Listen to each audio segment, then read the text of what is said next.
যুক্তিবাদলৈ স্বাগতম জনাইছো নমস্কাৰ মই সমুজ্জ্বল দত্ত অসমৰ ৰাজনীতি এটি আকৰ্ষণীয় এইবাবেই হ'ব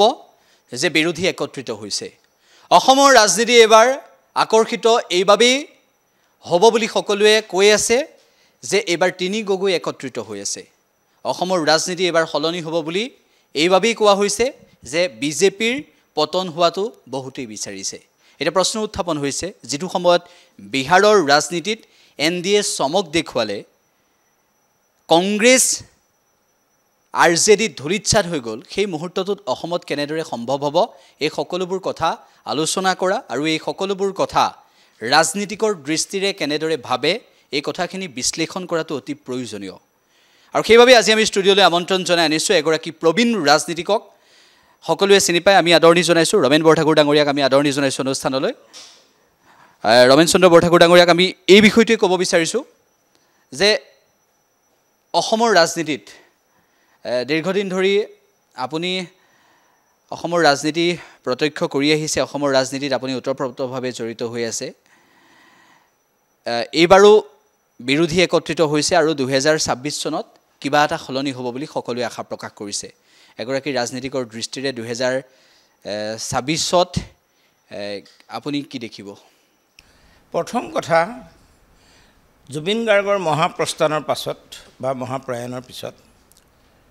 অসমৰ মানুহৰ মাজত এটাই বস্তু চলিছে সেইটো হ'ল যে বিজেপি চৰকাৰখনক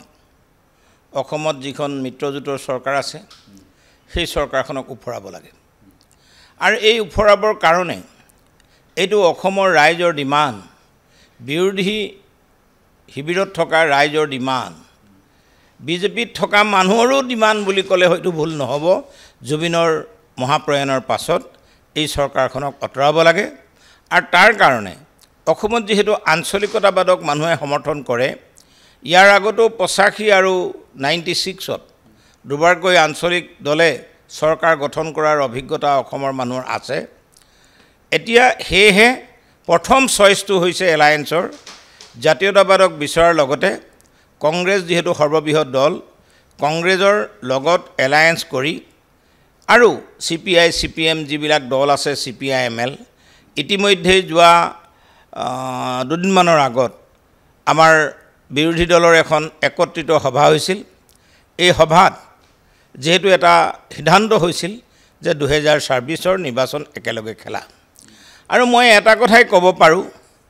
আজি বিজেপিয়ে বা এনডিএ বিহাৰত নিৰ্বাচনৰ যি চমকপ্ৰদ সাফল্য দেখুৱালে সেই চমকপ্ৰদ সাফল্যই অসমৰ বিজেপিক বা অসমৰ মিত্ৰজোঁটৰ চৰকাৰখনক কিছু অক্সিজেন নিদিয়া নহয় আৰু এই অক্সিজেন খন্তেকীয়া কাৰণ জুবিন গাৰ্গৰ মহাপ্ৰয়াণৰ পাছত মহাপ্ৰস্থানৰ পাছত চৰকাৰখনৰ প্ৰতি ৰাইজৰ যি আক্ৰোশ অভিযোগ জুবিন গাৰ্গৰ ন্যায় নিদিয়া বুলি সেই আক্ৰোশ অভিযোগৰ ফলত বিজেপি দলটো প্ৰায় নিশ্চুপ হৈ যাব লগা পৰিছিল গাঁতত সোমাব লগা অৱস্থা এটা হৈছিল কিন্তু কালিৰ এনডিএৰ ফলাফলে যেহেতু তেওঁলোকক বিজয় উল্লাস পাতাবৰ কাৰণে দেৱালী পাতিবৰ কাৰণে ফটকা পাতিবৰ কাৰণে উৎসাহ যোগালে কিন্তু মোৰ দৃষ্টিত হেয়া খন্তেকীয়া জুবিন গাৰ্গে যেতিয়ালৈকে ন্যায় নাপাব তেতিয়ালৈকে অসমৰ জনসাধাৰণে বিৰোধী একত্ৰিতৰ নেতৃত্বত এই চৰকাৰখনক 26ত উফৰাই পেলাব এতিয়া বিষয় এইটোৱেই হৈছে যে ৰমেন চন্দ্ৰ বৰঠাকুৰ ডাঙৰীয়া যে অসমৰ ৰাজনীতিত বৰ্তমান সময়ত এটা কথা খুব দেখিবলৈ পোৱা গৈছে মুখ্যমন্ত্ৰী ডক্টৰ হিমন্ত বিশ্ব শৰ্মাই এটা কথা বাৰম্বাৰ কৈ আহিছে যে জুবিন গাৰ্গক মই ন্যায় দিমেই সেই কথাটো উল্লেখ কৰি আহিছে 2026ৰ ৰাজনীতিত জুবিন গাৰ্গক ইছ্যু হিচাপে ব্যৱহাৰ কৰিব বিচৰা হৈছে নেকি ৰাজনৈতিক দলবোৰৰ পৰা চক ইছ্যু অকল জুবিন গাৰ্গৰ ইছ্যুতে এখন নিৰ্বাচনটো নহয় কিন্তু অন্যান্য যিটো অগণতান্ত্ৰিক চৰিত্ৰ অসমৰ মাটি দি শেষ হ'ল খিলঞ্জীয়াৰ ওপৰতো অত্যাচাৰ আজিও আপোনালোকে দেখিছে দুদিনমানৰ আগতে শিলহাকুৰ মানুহক উচ্ছেদ বহুত আগতেই হৈছিল ক্ষতিপূৰণ পোৱা নোপোৱাৰ অভিযোগ লৈ সচলত আন্দোলন কৰি থাকোঁতে মহিলাসকলক বৰ্বৰভাৱে নিৰ্মমভাৱে পুলিচে চুচৰাই লৈ যোৱাটো আমি দেখিবলৈ পাইছিলোঁ গতিকে অত্যাচাৰটো চলিয়ে আছে সাম্প্ৰদায়িকতাৰ বিভেদৰ বীজ হিচাটো চলিয়ে আছে আৰু বস্তু বাহনীৰ দামৰ পৰা আদি কৰি চৰকাৰখনে হিতাধিকাৰী সৃষ্টি কৰোঁতে অসমৰ ৰাইজৰ ওপৰত অভিলেখ সংখ্যক বোজা সৃষ্টি হৈ গ'ল যি সময়ত সৰ্বানন্দ সোণোৱালে বা কংগ্ৰেছে মিলি ৩৫,০০০ ধাৰৰ বোজা থৈ গৈছিল আৰু এতিয়া সেই ধাৰৰ বোজা প্ৰায় ২ লাখ অসমতো হ'ল কেন্দ্ৰীয় নেতৃত্বৰ ক্ষেত্ৰতো আপোনাৰ ৱৰ্ল্ড বেংকৰ সমীক্ষা অনুযায়ী ভাৰতবৰ্ষই প্ৰথমখন ধাৰৰ দেশ গতিকে এই কথাবোৰো একেবাৰে অকল জুবিন গাৰ্গৰ ইস্যুটোৱে নহয় কিন্তু জুবিন গাৰ্গৰ ইস্যুও নিশ্চিতভাৱে মুখ্য ভূমিকা ল'ব কাৰণ আপোনাৰ মন কৰিব জুবিন গাৰ্গৰ মহাপ্ৰস্থানৰ পাছত জুবিন গাৰ্গৰ মৃত্যুৰ পিছত মহাপ্ৰয়াণৰ মাজত যিটো অসমৰ জনসমুদ্ৰ হ'ল অসমত যিটো অভিলেখ সৃষ্টি হ'ল সেই অভিলেখ যেহেতু বিশ্বতে অভিলেখ ৰূপত পৰিগণিত হ'ল কাৰণ জুবিন গাৰ্গৰ মৃত্যুৰ সময়ত হোৱা সমবেত হোৱা মানুহৰ সংখ্যাই পৃথিৱীৰ ৪ৰ্থ স্থান দখল কৰিলে আৰু জুবিন গাৰ্গক এনেকুৱাকৈ অকল অসমতে নহয় ভাৰতবৰ্ষৰ বিভিন্ন ৰাজ্যত বলিউডতো চিনি নোপোৱাৰ দৰে এক স্বীকাৰোক্তি আহিল যে আমি জুবিন গাৰ্গক যি সন্মান দিব লাগিছিলে তাক আমি দিব নোৱাৰিলোঁ গতিকে মই এই ক্ষেত্ৰত ক'ব পাৰোঁ জুবিন গাৰ্গৰ মৃত্যুৰ পাছত কেৱল বিজেপি দলেই নহয় মুখ্যমন্ত্ৰী ডাঙৰীয়াই সুস্থিৰতা হেৰুৱাইছে মুখ্যমন্ত্ৰী ডাঙৰীয়াই কেতিয়া কি কথা কয় নিজেই পাহৰি গৈছে আৰু আপোনাক যদি মই মনত পেলাই দিওঁ যি সময়তে জুবিন গাৰ্গৰ মৃত্যু হ'ল বা এতিয়া মই হত্যা হোৱা বুলিয়ে কৈছোঁ যেহেতু মুখ্যমন্ত্ৰীয়ে যেহেতু কৈ আছে হত্যা হৈছে হত্যা হ'ল সেই সময়ত কিন্তু প্ৰথমেই মুখ্যমন্ত্ৰী ডাঙৰীয়াই আমাৰ শ্যামকানু মহন্ত ইয়াত নাছিল বুলি এটা উল্লেখ কৰিছিল বৰ দুৰ্ভাগ্যৰ বিষয় বাৰে বাৰে মুখ্যমন্ত্ৰী যিকোনো সময়তে তদন্তকাৰী বিষয়া হয় আদালত হয় ন্যায় দিবলৈ ওলায় আৰু চিটৰ মুখপাত্ৰ CIDৰ মুখপাত্ৰ হয় আকৌ শেহতীয়াভাৱে যে যেহেতু মুখ্যমন্ত্ৰী ডাঙৰীয়াই ক'লে যে জুবিন গাৰ্গৰ হত্যা হৈছে ময়ো এটা কোনোবা অনুষ্ঠানৰ সাক্ষাৎকাৰত কৈছোঁ মুখ্যমন্ত্ৰী ডাঙৰীয়া জুবিন গাৰ্গৰ যদি আপোনাৰ হত্যা হৈছেই তেতিয়াহ'লে আপুনি হত্যাকাৰীৰ নাম কওক আৰু যেহেতু আপুনি গৃহমন্ত্ৰী আপুনি অসমৰ মুখ্যমন্ত্ৰী পুলিচক নিৰ্দেশ দিয়ক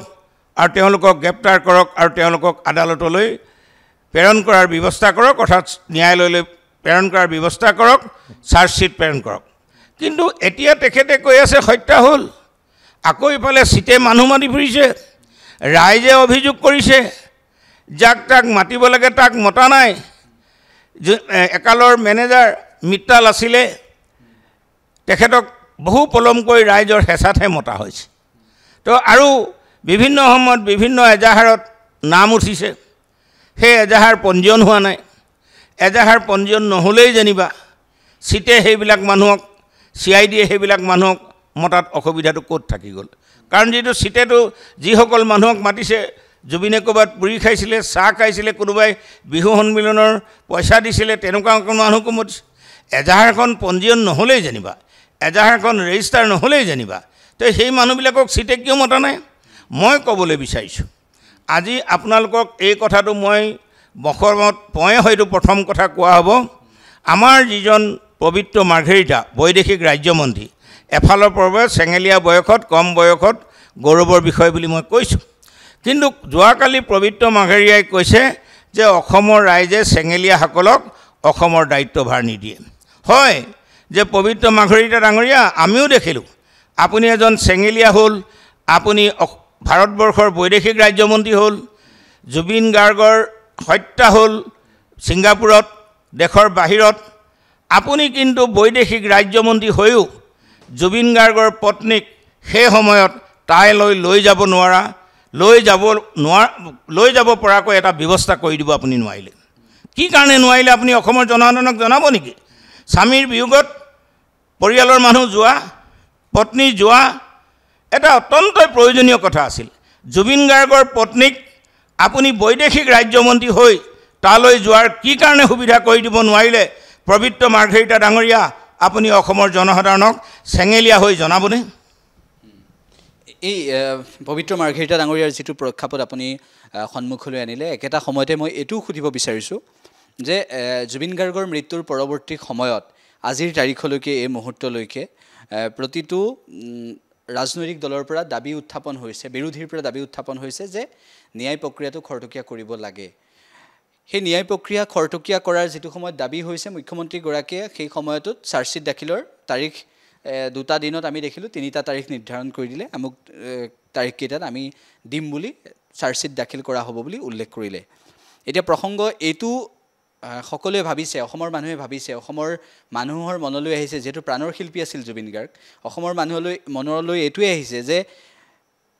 চাৰ্জশ্বীট দাখিলৰ পিছতো সেই ন্যায় প্ৰক্ৰিয়াটোত বিলম্ব কৰাই নিৰ্বাচনৰ পাছলৈকে লৈ যাবগৈ নেকি, এনেকুৱা ধৰণৰ মানুহ এটাৰ মনত সন্দেহ হৈছে।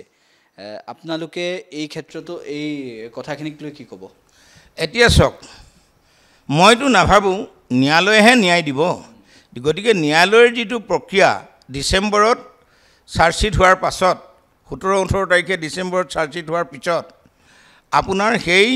প্ৰক্ৰিয়াটো 3 মাহত ফাষ্ট ট্ৰেক আদালতে কৰিলেও শেষ হৈ যায় বুলি আমি নাভাবোঁ। গতিকে ই নিৰ্বাচনৰ পাছলৈ যাবই, নিশ্চিতভাৱে যাবই। কিন্তু এতিয়া কথা হ'ল কি, চিটে 17-18 তাৰিখে চাৰ্জশ্বীট দিব পাৰিব নাই, 90 দিনৰ ভিতৰত চাৰ্জশ্বীট দিব পাৰিব নাই? কাৰণ মই ক'লোৱে অলপ আগতে, মুখ্যমন্ত্ৰী ডাঙৰীয়াই ইনডাইৰেক্টলি এই কথাবোৰ কৈ তদন্তকাৰী বিষয়াক বা চিটক এটা প্ৰভাৱ পেলাবলৈ চেষ্টা কৰিছে যে ফ্ৰী ফেয়াৰ তেওঁলোকে তদন্ত কৰিব পৰা নাই। আৰু মই ভালকৈ জানো, যদি চাৰ্জশ্বীটখনত যদি আজি কোনোবা তদন্তকাৰী বহি লিখি দিয়ে যে মুখ্যমন্ত্ৰীৰ নিৰ্দেশতহে আমি এই তদন্ত কৰিছোঁ, গতিকে সেইখন ন্যায়ালয়ত নাকচ হৈ যাব।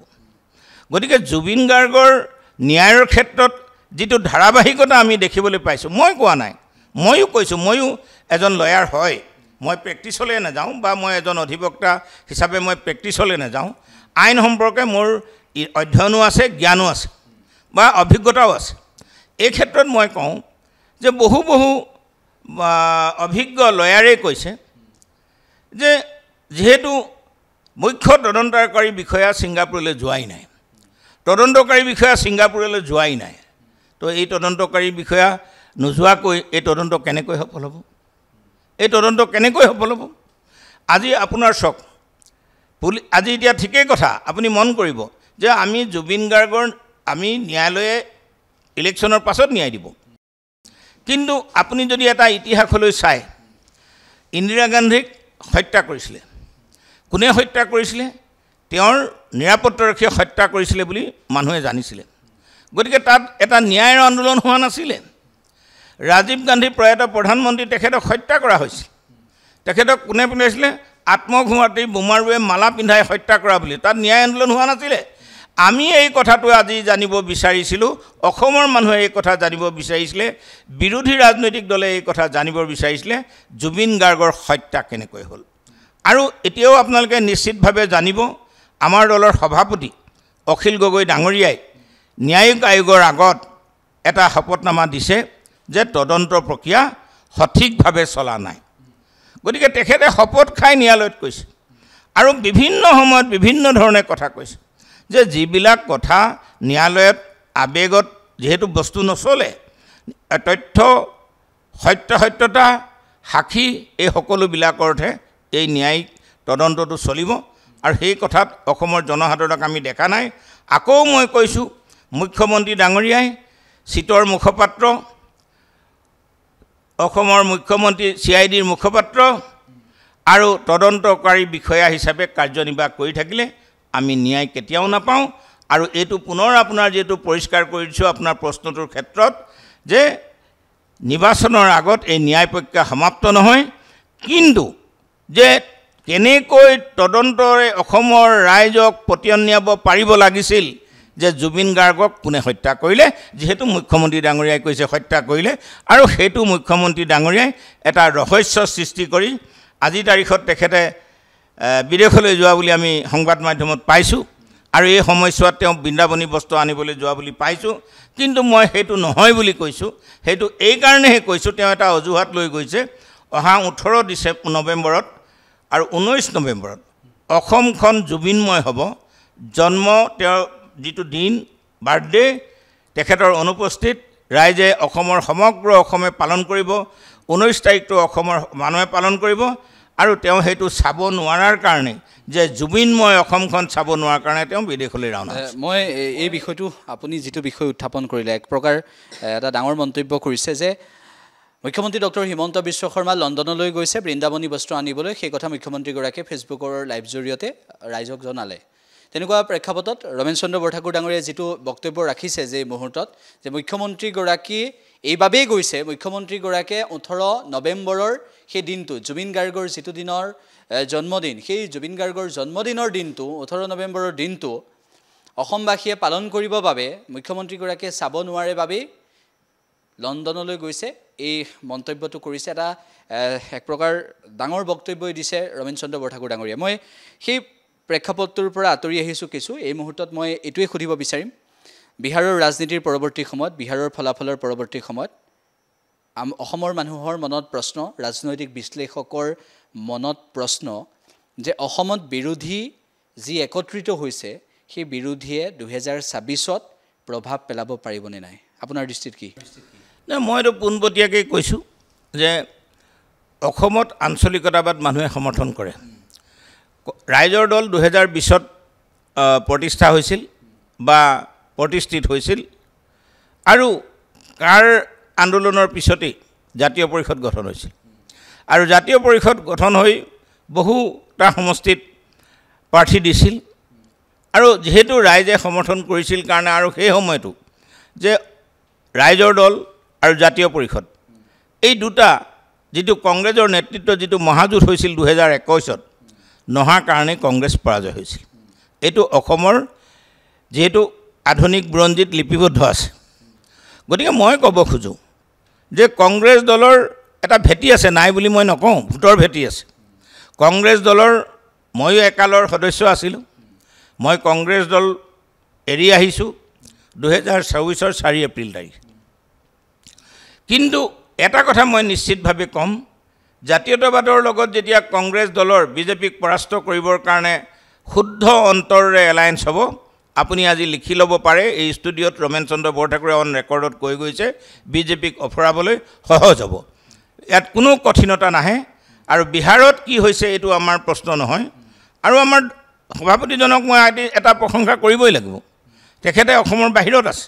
বাহিৰত থাকি আজি মই এটা ফেচবুকত পষ্ট দেখিলোঁ, বিহাৰত এই কথাটো হোৱাৰ পাছত তেখেতে এটা ফেচবুকৰ যোগেদি অসমৰ ৰাইজলৈ আবেদন জনাইছে যে এই সময়ছোৱাত বিহাৰৰ নিৰ্বাচনৰ পাকখনত যে বিহাৰৰ নিৰ্বাচনৰ এই পশ্চাৎকালত যে এটা কথা তেখেতে কৈছে, পৰামৰ্শ দিয়ক, ৰাইজক কৈছে পৰামৰ্শ দিয়ক। এইটো এটা সুস্থ গণতান্ত্ৰিকতাৰ পৰিচয় হয়। সেই আপুনি যিটো বিষয় উত্থাপন কৰিলে যে আমি গণতান্ত্ৰিক দেশ এখনত থাকোঁ আৰু ভাৰতবৰ্ষ হৈছে বিশ্বৰ বৃহত্তম গণতান্ত্ৰিক গণৰাজ্য, আৰু সেই বিশ্বৰ বৃহত্তম গণতান্ত্ৰিক গণৰাজ্যৰ যেতিয়া আমি নাগৰিক, সেই ভাৰতবৰ্ষৰ এগৰাকী নাগৰিক হিচাপে গণতান্ত্ৰিক ব্যৱস্থাটোৰ ওপৰত সকলোৰে আস্থা আৰু বিশ্বাস থাকে। বিগত সময়ত বিজেপিয়ে যিখিনি কৰিছে, একাংশই কয় যে ধৰ্মৰ নামত বিজেপিয়ে ৰাজনীতি কৰে। এই কথাটো আপুনি কি বুলি ভাবে? সেইটোতো হয়েই, কাৰণ আপোনাক যদি চাওঁ অকল অসমত মুখ্যমন্ত্ৰী ডাঙৰীয়াই মুছলমান বা মিয়াক উপমান কৰা নহয়। মই যোগী আদিত্যনাথ মুখ্যমন্ত্ৰীৰ কথা ক'লোঁ উত্তৰ প্ৰদেশৰ। তেখেতক যেতিয়া এবাৰ কোনোবা এটা অনুষ্ঠানলৈ গৈছিলে, এইটো স্কাল্প কেপ বুলি যিটো পিন্ধিবৰ কাৰণে উপহাৰ দিছিলে, তেওঁ হাতেৰে আঁতৰাই দিছিলে। মুখ্যমন্ত্ৰী প্ৰধানমন্ত্ৰী ডাঙৰীয়ায়ো সেই সময়ত নিৰ্বাচিত কালত স্কাল্প কেল্পৰ কথা বহুতবোৰ কৈছিলে। গতিকে এনেকুৱা ধৰণৰ কথাটো একেবাৰে নিশ্চিত কথা। আজি বুলডোজাৰেৰে ঘং ভাঙিছে। আজি ইউ পিত কওক, আজি আপোনাৰ অসমত কওক, বা সেই সময়ত আপোনাৰ দিল্লীত কওক। দিল্লীত আপৰ আসন আছিল যদিও কিন্তু দিল্লীত যিহেতু পুলিচ নাছিল, আৰু সেই জাহাংগীৰপুৰত যিবোৰ ঘৰ ভাঙিছিল, বুলডোজাৰে ভাঙিছিল, সেইবোৰ কিন্তু হিন্দু মানুহ নাছিল। গতিকে আজি বুলডোজাৰে ঘৰ বনোৱাত বেছিভাগ মানুহেই মুছলমান হিচাপে, মই মিয়া বুলি কোৱা নাই, মুছলমান ধৰ্মী লোক বুলি কৈছোঁ, যে তেওঁলোকেই হাৰাশাস্তি ভুগিব লগা হৈছে। আৰু মুখ্যমন্ত্ৰী ডাঙৰীয়াই 2021 নিৰ্বাচনত জালুকবাৰীত তেখেতে প্ৰতিদ্বন্দ্বিতা কৰিছিল, ময়ো জালুকবাৰীত প্ৰতিদ্বন্দ্বিতা কৰিছিলোঁ। তেখেতে তেতিয়া কি কৈছিলে যে মোক মুছলমানৰ ভোট নালাগে, তেখেতে কিন্তু মিয়াৰ ভোট লাগে বুলি কোৱা নাছিলে। কিন্তু মই প্ৰত্যক্ষ কৰিছিলোঁ, যিহেতু 2021 নিৰ্বাচনত মই তাত আছিলোঁ, আৰু সেইকাৰণে যিবোৰ মুছলমান অঞ্চল আছিল, সেই মুছলমান অঞ্চলবিলাকত বিজেপিৰ লেখিব নোৱাৰা গণিব নোৱাৰা কাৰ্যালয় আছিল আৰু মই মুখ্যমন্ত্ৰী ডাঙৰীয়াক কৈছোঁ আপুনিও জালুকবাৰী সমষ্টিত অস্বীকাৰ কৰক মুঠ মুছলমান ভোটাৰৰ আপুনি 50% ভোট পাইছিল গতিকে মুছলমানৰ ভোট তেখেতে নোলোৱাকৈ থকা নাই তেওঁ অকল মিয়াকে অপমান কৰা নাই মুছলমানকো অপমান কৰিছে বিজেপি দলে যিটো সাম্প্ৰদায়িকতাৰ কথা কৈছে সেইটো আৰু অসমৰ জনসাধাৰণে বা ভাৰতৰ জনসাধাৰণে এতিয়া নতুনকৈ বুজিবলৈ বাকী থকা নাই 2026ত একত্ৰিত হৈছে সকলো আসন ভাগ বাটোৱাৰাও আৰম্ভ হ'ব কংগ্ৰেছ অসম জাতীয় পৰিষদ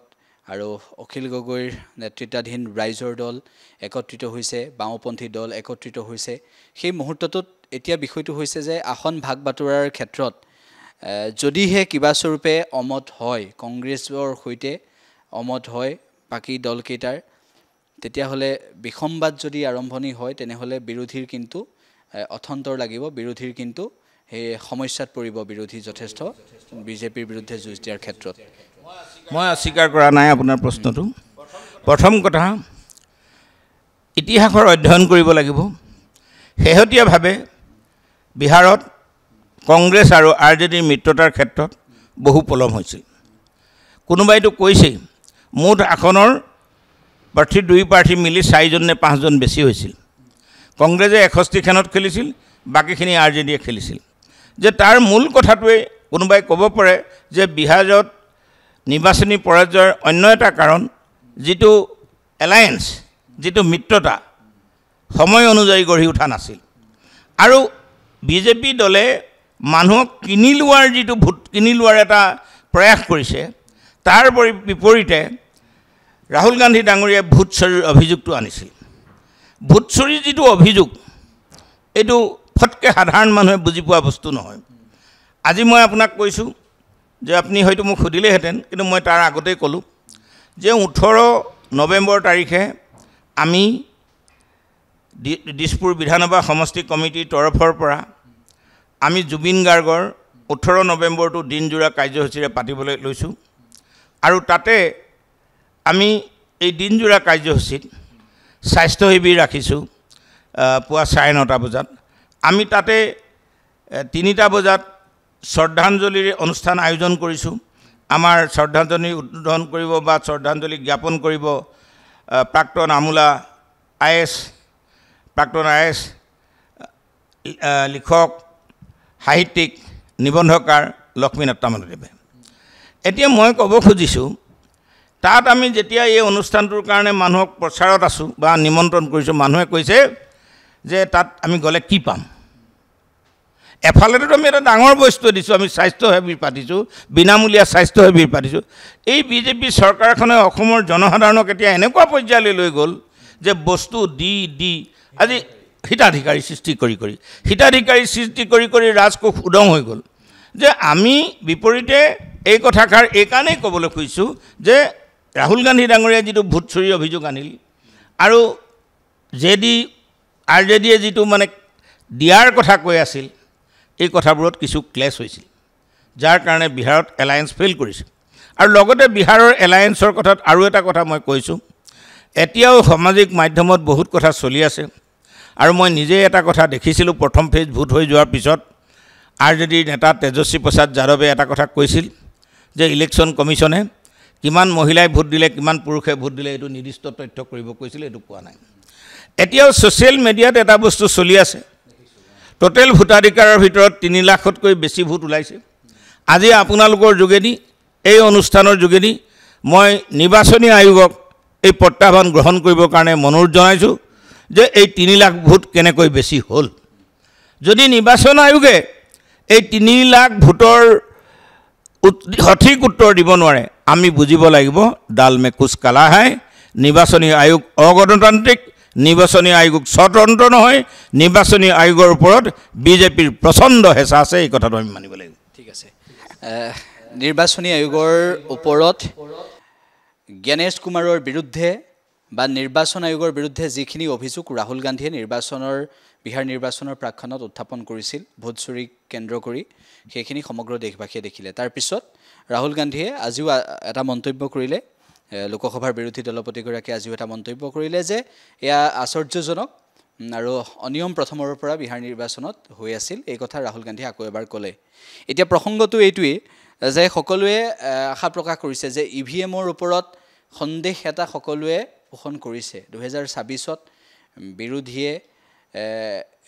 ৰাইজৰ মনত এনেকুৱা ধৰণৰ প্ৰশ্নটো আহিছে আজিৰ তাৰিখত যে 2026ত বেলট পেপাৰত নিৰ্বাচন পাতক বুলিও মানুহে দাবী উত্থাপন কৰাৰ এটা দিশলৈ গতি কৰিছে এনেকুৱা এটা পৰ্যায়লৈ লাহে লাহে আহি পৰিছে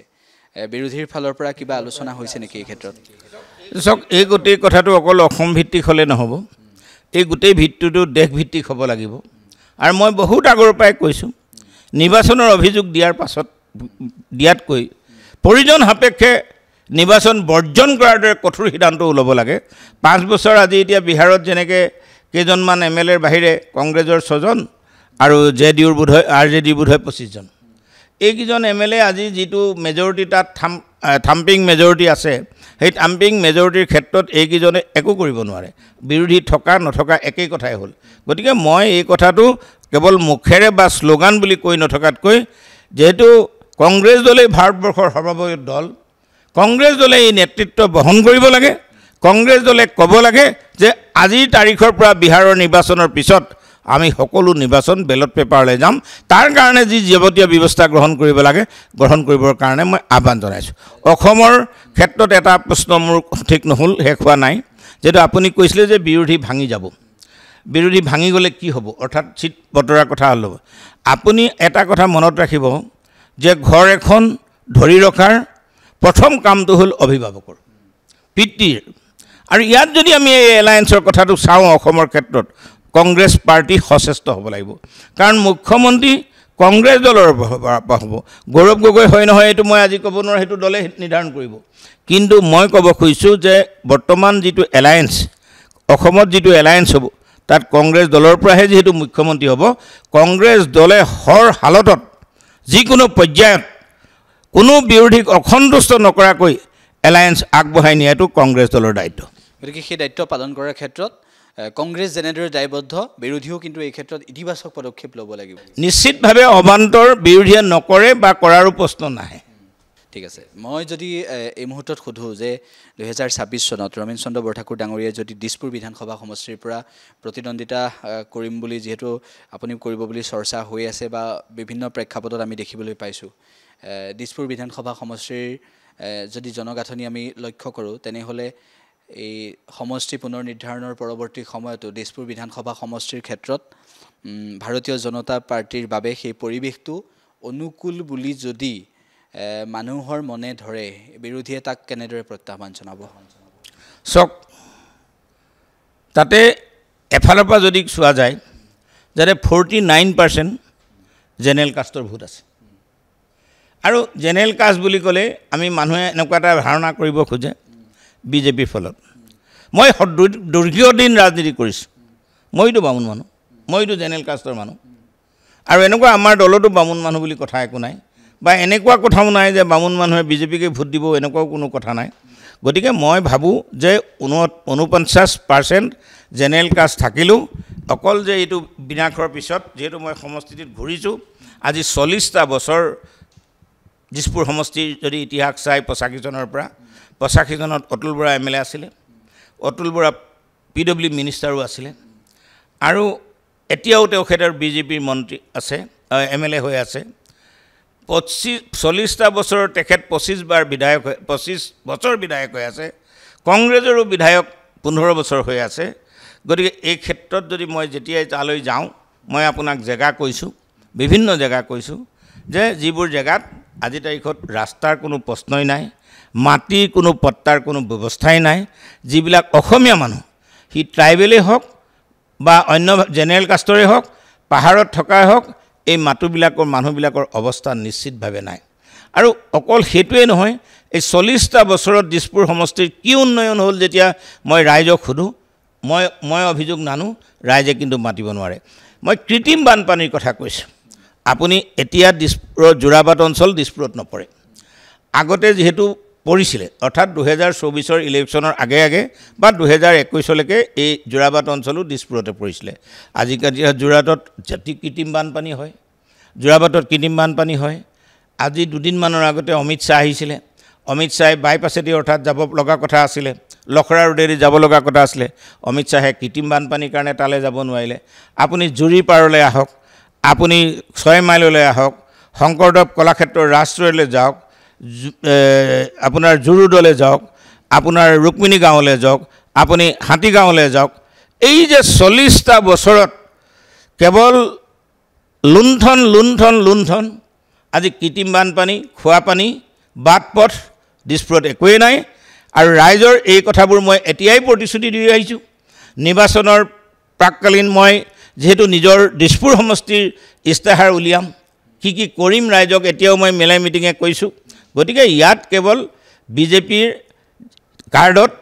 নিৰ্বাচন জিকাটো সম্ভৱ নহ'ব দিছপুৰত, এইটো মই অসমৰ জনসাধাৰণক আপোনাৰ সাক্ষাৎকাৰৰ যোগেদি পৰিষ্কাৰ কৰি দিছোঁ। মোৰ এতিয়া এটা প্ৰসংগ যে ছ'চিয়েল মিডিয়াত এই মুহূৰ্তত আমি যদি চাওঁ যে আজিৰ দিনটোতো চৰ্চিত আটাইতকৈ এটা কথা যে 2014 চনত যেতিয়া প্ৰধানমন্ত্ৰী নৰেন্দ্ৰ মোদী প্ৰধানমন্ত্ৰী হৈছিল সেই সময়ত ছ'চিয়েল মিডিয়াৰ ভূমিকা গুৰুত্বপূৰ্ণ আছিল আৰু ছ'চিয়েল মিডিয়াই প্ৰধানমন্ত্ৰী নৰেন্দ্ৰ মোদীৰ শাসনলৈ অহাৰ ক্ষেত্ৰত এটা গুৰুত্বপূৰ্ণ ভূমিকা পালন কৰিছিল। অসমতো তাৰ পৰৱৰ্তী সময়ত বিজেপিৰ ক্ষেত্ৰত সেই অনুকূল এটা পৰিৱেশৰ সৃষ্টি কৰিলে। এতিয়া পৰিৱেশটো এনেকুৱা এটা পৰ্যায় পাইছেহি 2014 চনৰ পৰা 2024 চন পাৰ কৰিলে আৰু সেই 2024 চন পাৰ কৰাৰ পিছত যেতিয়া 26 চনত এতিয়া 25 চন এতিয়া আৰু ইয়াৰ পৰৱৰ্তী সময়ত 26 চনত যেতিয়া নিৰ্বাচন, সেই ছ'চিয়েল মিডিয়াই কিন্তু এই মুহূৰ্তত বিজেপিৰ পক্ষে কিন্তু মানুহৰ যিটো ভাৱধাৰা পূৰ্বতে আছিল তেনেকুৱা ভাৱধাৰা নাই। বিজেপিৰ কাম কাজক সমালোচনা কৰা মানুহৰ কিন্তু এতিয়া যুৱ প্ৰজন্মৰ কিন্তু সেয়া আমি দেখিবলৈ পাইছোঁ। বিৰোধীয়ে যুৱ প্ৰজন্মৰ আস্থা জয় কৰিব পাৰিবনে নাই এই ক্ষেত্ৰত? চাওক, বিৰোধী জয় কৰিবৰ কাৰণে যদি আজি তাৰিখত ভবা যায় যে মই আপোনাক আগতেও কৈছোঁ যে আপুনি কি কৰ্মসূচী আনিব। আমাৰ যিহেতু নিৰ্বাচনী মেনিফেষ্টোখন এটা জনসাধাৰণৰ প্ৰতি আমি কি কৰিম কি নকৰিম বুলি কোৱা কথা। বিশেষভাৱে ৰাইজৰ দলৰ নেতা হিচাপে মই অখিল গগৈক বা ৰাইজৰ দলক কৃতজ্ঞতা জনাওঁ যে 20 চনত জন্ম হৈ 21ৰ পৰা 30লৈকে আত্মনিৰ্ভৰশীল অসম বনাবৰ কাৰণে কি কাৰ্যসূচী ল'ব তাত লিপিবদ্ধ আছে মই দলত জইন কৰাৰ আগতেই। এতিয়া মই আপোনাক কওঁ যে অসমৰ মানুহক থাৰ্মেল পাৱাৰ প্ৰজেক্ট কৰিবলৈ দিলে, আপোনাৰ হাইডেল প্ৰজেক্ট কৰিবলৈ দিলে, অসমৰ যুৱকে সেইখিনি কৰাৰ সম্ভৱ নহয়। মই আজি বহু আগলৈ ঘূৰি গৈছোঁ যে ময়ো এখন বিলাসী হোটেলৰ মালিক আৰু সেইখন মই 2007 চনত প্ৰতিষ্ঠা কৰিছিলোঁ। এই কথাটো মই এই কাৰণে উলিয়াইছোঁ, 2008 চনত যেতিয়া তাজ হোটেল, ভিভান্তা হোটেল 15 বিঘা মাটি ভেটেনেৰী কলেজৰ মাটি দিছিলে, সেই সময়ত মই আজি যুৱচামক কৈছোঁ যে সেই প্ৰতিবাদ কোনে উঠাইছিল যে ভেটেনেৰী কলেজৰ 15 বিঘা মাটি দিয়া অনুচিত। আৰু সেই সময়তে আজিতো বাদেই দিলোঁ যে 15 বিঘা মাটি মহানগৰৰ মাজত ক'তো একো নাপায়, ক'তো একেলগে নাপায়। গতিকে সেই সময়ত কংগ্ৰেছ চৰকাৰ আছিল। কিন্তু অসমৰ কোন মানুহক, যেহেতু ময়ো এখন বিলাসী হোটেল বনাই ৰাখিছোঁ, গতিকে মোৰ হোটেলত যদি 50টা ৰুম আছে, যে এখন 5 ষ্টাৰ হোটেল বুলি ক'লে নৰ্মেলি 150-200 ৰুম থাকে। আৰু 5 ষ্টাৰৰ ৰুম কিমান থাকিব লাগিব এইটো প্ৰশ্ন নহয়, চাইজটো কিমান হ'ব, ছুইমিং পুল মাছ, কাৰেঞ্চি চেঞ্জ মাছ, মানে ষ্টেচনাৰী চব মাছ, এনেকুৱা কিছুমান বস্তু আছে। তেনেস্থলত মই ক'ব খুজিছোঁ আজি যুৱ প্ৰজন্মৰ কাৰণে কি কৰিব লাগে ৰাইজৰ দলে ভালকৈ জানে, ৰাইজৰ দলে বুজে, ৰাইজলৈ এষ্টাৰ ৰাখিছে। সাধাৰণভাৱে মই অখিল গগৈৰ এটা বক্তব্য আনিছোঁ যে অখিল গগৈ ডাঙৰীয়াই কৈছে আত্মনিৰ্ভৰশীল অসম কৰিবৰ কাৰণে আমি ভীমকলৰ পৰা চেৰেলেক প্ৰডাকশ্যন কৰাৰ কথা কৈছোঁ। যে ভীমকলৰ পৰা চেৰেলেক প্ৰডাকশ্যন কৰা উদ্যোগটো বহুত ডাঙৰ উদ্যোগ নহয়। মই নিজে এটা কথা কৈছোঁ, আজি ঢকুৱাৰ পৰা আপোনাৰ বিবাহৰ যিবোৰ থালবাতি, বিবাহত বিয়োগ হয়, সেই থালবাতি প্ৰয়োগ কৰা হয়। সেইটো কিমান ডাঙৰ উদ্যোগ। যদি সঁচাকৈ অসমৰ উদ্যোগ ডিপাৰ্টমেণ্টৰ যদি এইটো কথা এটা পৰ্যায়লৈ গ্ৰাম্য অৰ্থনীতি টনকিয়াল কৰিম বুলি যদি আমি এইবোৰ কাম কৰোঁ, মই ভাবোঁ আমি যুৱ প্ৰজন্মক বুজাব লাগিব আৰু শিক্ষিত যুৱৰ কাৰণে আমাৰ কি আঁচনি হ'ব এই কথাবোৰ আমি আনিব লাগিব। আৰু নিবনুৱা বুলিতো মোৰ দৃষ্টিততো নিবনুৱা কোনো সংজ্ঞা নাই। মোৰ এজন ইঞ্জিনিয়াৰে যদি মাষ্টাৰ কৰে এইটো নিবনুৱা হ'ব নেকি? নিশ্চিতভাৱে নিবনুৱা নহয়। আৰু আত্মসংস্থান, আত্মসচেতন কৰিবৰ কাৰণে আমাৰ পঢ়া লিখা যুৱকে যেতিয়া কাম কৰিব, ময়ো ল পাছ কৰা মানুহ, কিন্তু মইতো ব্যৱসায় কৰিয়ে জীৱন কৰিলোঁ, মই এতিয়াও উকালতি কৰিবলৈ নাযাওঁ। গতিকে আমি ৰাইজক আদৰ্শ দেখুৱাব পাৰিম আজি মৎস্য উৎপাদনত আমি চহকী নহয় আমি কণী উৎপাদনতো চহকী নহয় আমি ক'ত চহকী কিন্তু আপুনি আজি তাৰিখত যোৰহাটৰ যদি এখন ফাৰ্মৰ কথা যায় তেওঁলোকক বোধহয় অসম গৌৰৱ দিয়া হৈছে তেওঁ এজন প্ৰফেচনেল ইঞ্জিনিয়াৰ তেওঁ কিন্তু আজি তাৰিখত ডেইলি কণী 1 লাখতকৈ বেছি প্ৰডাকশ্যন কৰে আৰু তেখেতৰ নিজৰ সমীক্ষাতে তেখেতে কৈছে এটা কণীত 1 টকা 70 পইচা তেখেতৰ সব বাদ দি প্ৰফিট হয় তাৰমানে দিনত 1,70,000 টকা তেওঁ ইনকাম কৰে এই আদৰ্শবোৰ ল'বৰ কাৰণে কেৱল কেইজনমান মুষ্টিমেয় আগবাঢ়িব পাৰে কিন্তু চৰকাৰৰ ইণ্ডাষ্ট্ৰি ডিপাৰ্টমেণ্টে চৰকাৰে যদি সচেষ্ট হৈ আৰু যেনেকৈ টুৰিজিম ডেভেলপ কৰিব পাৰে এই কথাবোৰ যদি কৰে নিশ্চিতভাৱে অসমৰ যুৱশ্ৰেণী আগ্ৰহী হ'ব আৰু মই দাবী কৰিব পাৰোঁ যে আমি যদি চৰকাৰলৈ এই আঁচনিবিলাক আমি কৰিম আপুনি যিখিনি কথা ক'লে স্বাৱলম্বী হ'বলৈ নিজৰ ভৰিৰ ওপৰত নিজে থিয় দিবলৈ যিখিনি কৰিব লাগে বা হিতাধিকাৰীৰ সৃষ্টিৰ পৰিৱৰ্তে স্বাৱলম্বী কৰাবলৈ যিটো সময়ত গুৰুত্ব দিব লাগিছিল যিটো সময়ত সেউজ বিপ্লৱৰ সূচনা কৰিবলৈ উৎসাহ দিব লাগিছিল সেই সময়ত হিতাধিকাৰীৰ আঁচনিত লাগি আছে আজি আমি এইটো কথা দেখিলোঁ যে বিহাৰৰ নিৰ্বাচনৰ সেই মহিলাসকলক যেনেদৰে আঁচনি দি সুবিধা কৰি দিয়াৰ পিছত ভোট দিলে বুলি চৰ্চাটো হৈ আছে সেই অসমতো সেই আঁচনিটো এতিয়া এনেকুৱা এটা পৰ্যায় পাইছেগৈ যে দেহা মইনা বাবু এনেকুৱা ধৰণৰ আঁচনি পৰ্যায়লৈ গুচি গৈছেগৈ গতিকে সেই আঁচনি ইমানেই দিবলৈ চেষ্টা কৰিছে নিৰ্বাচনৰ আগত যে ভোটটো আমাক লাগে গতিকে সেই হিতাধিকাৰীৰ সৃষ্টি আৰু স্বাৱলম্বিতাৰ জৰিয়তে মানুহক মানে নিজৰ ভৰিৰ ওপৰত থিয় হ'বলৈ শিকোৱা এই দুটা বেলেগ বিষয় গতিকে বিৰোধীয়ে স্বাৱলম্বিতাৰ কথা ভাবিছে চৰকাৰৰ পক্ষত থকা সকলে হিতাধিকাৰীৰ কথা ভাবিছে গতিকে ২৬ৰ ৰণখন নিশ্চিতভাৱে ভাল লগা হ'ব চাবলৈ মানুহে বিৰোধীৰ ওপৰত আস্থাও থাকিব শেষত ক'বলগীয়া কি কি আছে মই এটা কথাই ক'ব পাৰোঁ